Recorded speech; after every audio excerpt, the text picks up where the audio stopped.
Hola a todos, mi nombre es Irelia Ortiz y hoy les voy a platicar sobre la investigación que estoy realizando junto con el doctor Gabriel Cantón y el doctor Josip Slijo, el cual lleva por título Actitudes y creencias sobre la enseñanza de la historia de las matemáticas de profesores de nivel medio superior. El contenido de la presentación está compuesto de la siguiente manera. Tenemos una breve introducción, damos el método, mostramos resultados, mencionamos algunas conclusiones preliminares y por último tenemos a los anexos. Empezamos con la introducción. La matemática tiene la particularidad de que el pasado, el presente y el futuro están estrechamente vinculados. La matemática actual es el resultado de todos aquellos esfuerzos realizados en el pasado que han sido asimilados y adaptados en el presente y también lo serán en algún futuro. Ninguna otra disciplina científica cuenta con este grado de conocimiento acumulativo. Ahora bien, sabemos que el camino de la enseñanza no es fácil y para ello se han adaptado diversas estrategias para hacerla más amena. Una de ellas ha sido incorporar la historia de las matemáticas dentro de las clases de matemática. Y ante la pregunta que siempre está presente en los cursos de matemáticas sobre cuál es la utilidad de lo que se presenta en clase, la historia muestra que a menudo la matemática surge como una respuesta a una necesidad relacionada con aplicaciones a otras ciencias. Debido a que el conocimiento de la historia de las matemáticas puede ser no suficiente para animar a los profesores de bachillerato a que la utilicen en su práctica docente, si ellos no cuentan con actitudes positivas y creencias provechosas. Por tanto, nos hemos planteado la siguiente pregunta. ¿Cuáles son los niveles de actitudes y creencias de los profesores de bachillerato hacia el uso de las historias matemáticas en su práctica docente? Bueno, nuestra hipótesis es que las actitudes y creencias sobre el uso de la historia de las matemáticas de los profesores de bachillerato son más positivas según el grado de implementación de las actividades históricas en el aula. Tenemos que la historia de las matemáticas es el área de estudio de investigación sobre los orígenes de descubrimiento en matemáticas, de los métodos de evolución de sus conceptos, definiciones, teoremas, etc. Y sabemos que Thomas Jambitz ha investigado sobre el tema. Sus argumentos sobre el uso de la historia como herramienta ponen la atención sobre cómo se aprende matemáticas, pudiendo ser este un factor motivador para los estudiantes en su aprendizaje y estudio de las matemáticas. Tenemos que Jambitz nos las divide en dos, como herramienta y como objetivo. Como herramienta nos dice que permite mejorar la actitud del estudiantado frente a las matemáticas, mientras que como objetivo lo que se quiere conseguir es que el alumnado conozca hechos históricos matemáticos. Y para lograr el objetivo de un aprendizaje óptimo al alumnado, es necesario que quien imparta la enseñanza esté adecuadamente capacitado, es decir, que el profesor esté adecuadamente capacitado, pero no solamente con el conocimiento matemático requerido, sino también de cómo poderlos adaptar en el aula. Y para ello vamos a hablar de actitudes y creencias. Dado que diversos autores han estudiado estos conceptos en distintas áreas, existe infinidad de definiciones, ¿no? Sin embargo, nosotros nos quedaremos con la de Philip, el cual nos define actitud como las actividades conductuales reales o potenciales de los seres humanos que reflejan sus pensamientos e ideas sobre un tema, una situación o una persona. Y Scott nos define el término creencia para describir las construcciones mentales personales que son subjetivamente ciertas para los profesores, que poseen cierto grado de seguridad y que no son consensuadas. Para la medición de actitudes, primero tenemos que diferenciar que una cosa son las actitudes matemáticas y otra cosa las actitudes hacia las matemáticas. Las actitudes matemáticas están relacionadas con la valoración, el aprecio, etc. Y se enfatiza más en el aspecto afectivo que el cognitivo. Por el contrario, las actitudes matemáticas tendrán que ver con el uso de habilidades generales relevantes para el trabajo matemático y se caracterizan por considerar las capacidades de los sujetos y su modo de utilizarlas. Entonces tenemos que quien realizó los primeros intentos para medir las actitudes hacia las matemáticas fue Aiken, pero no fue solo, fueron con las aportaciones de Thornton y Bloom, siendo ellos los que se les considera como los fundadores en el tema. Ahora pasamos a la etapa del método. Tenemos que nuestro tipo de investigación es tipo cuantitativa y la población con la que se realizará esta investigación serán todos los profesores que impartan la asignatura de matemáticas en una institución educativa de tipo medio superior que brinda educación técnica. Y tenemos criterios de selección, el inclusión, exclusión y eliminación. El primero serán los profesores de matemática. Los de exclusión serán aquellos profesores que no tengan clase frente a grupo y eliminación serán los profesores que no completen la encuesta y la entrevista. Tenemos que nuestra muestra de estudio es una muestra censal, la cual serán los profesores de matemáticas de esta institución educativa, pero que pero solo de un plantel. Dado que nuestra población es pequeña, para esta investigación se tomará toda para el estudio, por lo que se define como muestreo censal. Y pasamos a los instrumentos de medición. Tenemos que primero realizaremos una adaptación, después una validación de pertinencia y claridad y se medirá su confiabilidad. Entonces, primero tenemos aquí nuestro instrumento original, el cual es el Alpaslan. Y lo primero que vamos a hacer va a ser una validación por traducción, retrotraducción. ¿En qué consiste esto? Bueno, en que tenemos nuestro instrumento en su idioma original y de ahí una persona bilingüe lo va a traducir al español.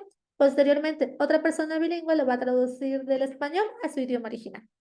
Y así queda nuestro instrumento, así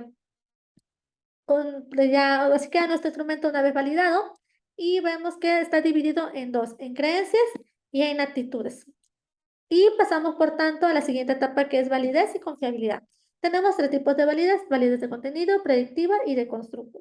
Nosotros trabajaremos con la primera, el cual hay que considerar que para este tipo de validez no puede expresarse cuantitativamente, es más bien una cuestión de juicio. Se estima de manera subjetiva o intersubjetiva, empleando el denominado juicio de expertos. El juicio de expertos se define como una opinión informada de personas con trayectorias en el tema que son reconocidas por otros como expertos. Entonces, se le pide individualmente a cada experto que haga una estimación directa de los ítems del instrumento y se procede de la siguiente manera. Primero se seleccionan al menos 3 expertos.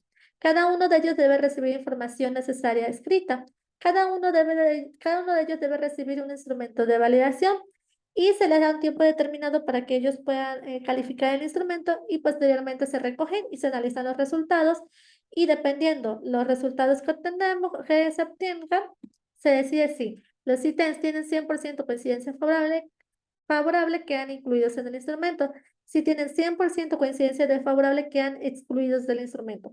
Y los ítems que tienen una coincidencia parcial deben ser revisados, reformulados o sustituidos y si es necesario, hay que validarlos nuevamente. ¿Pero qué se va a validar en este instrumento? Se va a validar pertinencia y claridad. Al hablar de pertinencia se refiere a si el ítem sirve, si es adecuado para describir las variables que se especifiquen en el instrumento. Y claridad quiere decir si es fácil de entender lo que el ítem nos quiere decir. Y esta es una parte de nuestro instrumento donde se especifica la escala, donde nos dice que del 1 al 5 corresponde menos claro o menos pertinente, y 5 lo más claro o más pertinente. Y como resultado, pues tenemos que nuestro instrumento fue validado por 3 expertos, calificando los 35 ítems, cada uno de ellos, tanto pertinencia y claridad. Y obtuvimos estos resultados. En actitudes se evaluó igual pertinencia y claridad por cada uno de ellos, al igual que en creencias. Una vez que terminamos esta etapa, pasamos a la de confiabilidad.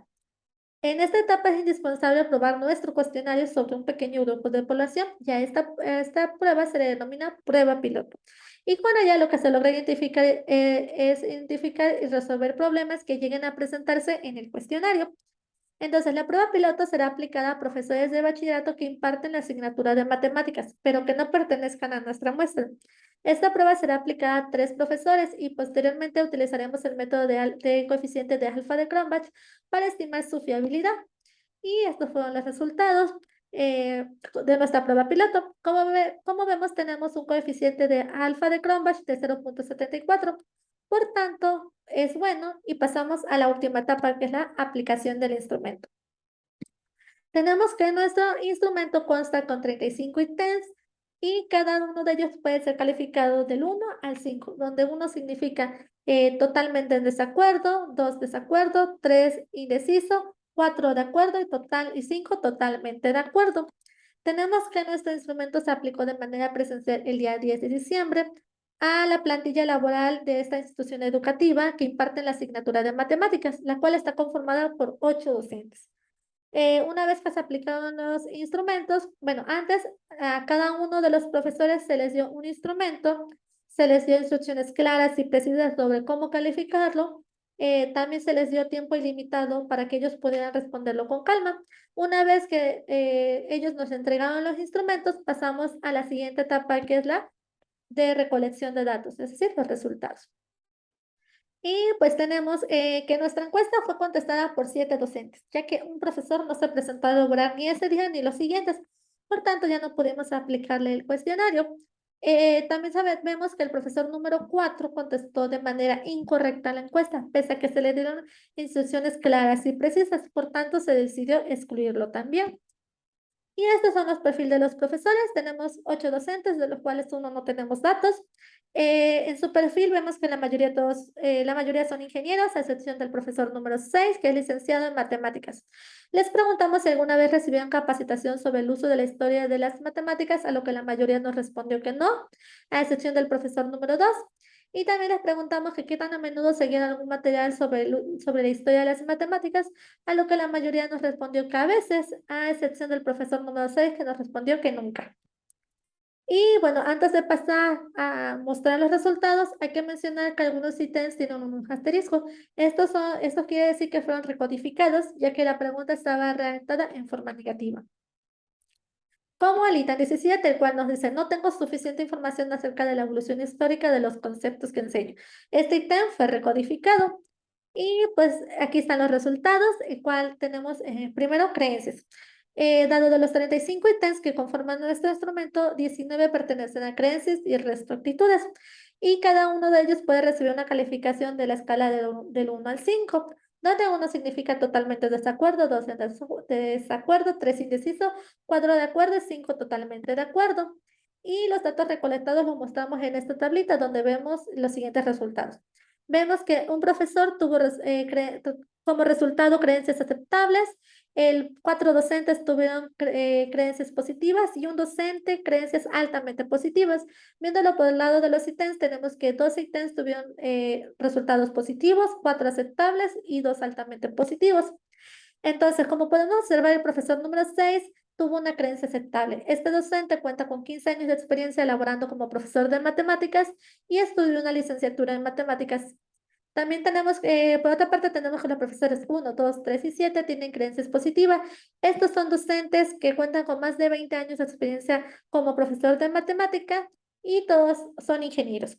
Y por último, tenemos el profesor número 5, que fue quien tuvo una creencia altamente positiva. Este docente también es ingeniero, cuenta con 21 años de experiencia como profesor de matemática, pero a diferencia de los demás, este docente cuenta con más años laborando dentro de esa institución. Y bueno, la representación gráfica vemos que un profesor tuvo creencias aceptables, 4 positivas y 1 altamente positivas. Pasando a actitudes, tenemos la misma escala y los resultados son los siguientes. Tenemos que perdón, 3 profesores tuvieron actitudes aceptables, 2 actitudes positivas y 1 altamente positiva. Viéndolo por parte de los ítems, vemos que 9 ítems tuvieron resultados positivos, 5 aceptables, 2 altamente positivos y 1 negativo. El ítem 17 fue el ítem que tuvo un resultado negativo. Y bueno, podemos ver que los profesores 2, 3 y 6 tuvieron una actitud aceptable. Los profesores 1 y 7 tuvieron actitudes positivas. Todos son ingenieros y cuentan con más de 20 años de experiencia. Y el profesor número 5 tuvo una actitud altamente positiva. Este profesor fue el mismo que tuvo una creencia altamente positiva. Recordemos que es ingeniero, que cuenta con 21 años de experiencia, pero a diferencia de los demás, este cuenta con más años de experiencia laborando dentro de esa institución. Y los resultados gráficos son estos. Profesores con actitudes aceptables fueron 3, positivas 2 y altamente positiva 1. Y a manera de conclusiones, podemos mencionar que a partir del análisis realizado, observamos que los profesores de nuestra muestra tienen como mínimo actitudes y creencias aceptables hacia el uso de la historia de las matemáticas. También podemos mencionar que el único profesor que tiene una licenciatura en matemáticas obtuvo como resultado sus creencias y actitudes fueron aceptables, pero hay que mencionar que a diferencia de los demás, este docente es el que tiene menos años de experiencia como profesor de matemáticas.